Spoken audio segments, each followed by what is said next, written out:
Alright, welcome to the Health Tracker app. As you can see, we have a little toast that pops up telling us that we need to, in order to start the game, push the start button. That will actually introduce an add element into the game, which you will have to watch beforehand. To reduce how annoying this is, I made sure that it's at the very bottom for start game so that you can go ahead and get everything set up, and then you'll only need to press that and view the ad before you start the game.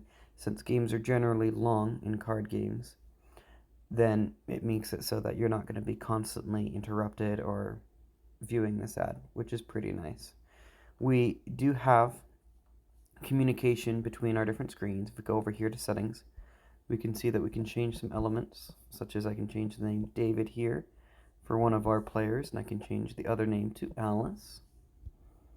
Now we've got our two new players in here, and you can see that it updates also underneath there so you can see who it is. So if I were to delete Alice, it would go back to player 2, which is pretty nice. It's got the default name for there.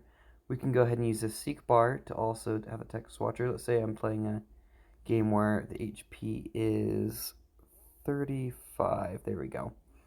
So now I've got that starting HP changed, 35. And also we can enable a timer here. So let's go ahead and do that. But let's say that's a long time. So let's go ahead and say that each turn is about, well, 39 seconds works for me. So now we've got 39 seconds there on the timer. So we can go ahead and save our settings, which will exit out of our little settings menu over here. You can see a new element has entered the screen, the turn timer. Let's go ahead and get started with this. So let's go ahead and hit start game. Fantastic. Now we've got everything going. We've got our timer going. We can see that we can stop the timer. We can resume the timer. And as soon as a turn hits, let's say that Alice plays and deals 15 damage to David.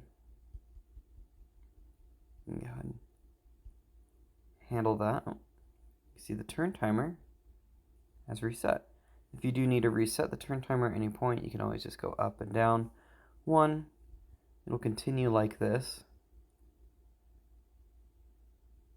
for the duration of the game. I'm just going to go ahead and show you what happens when we finish the game now. So as soon as the game's finished, turn timer will just pause. And then what we'll have is the final results. And the cool thing is you can actually share those final results. Coming up here, share game info.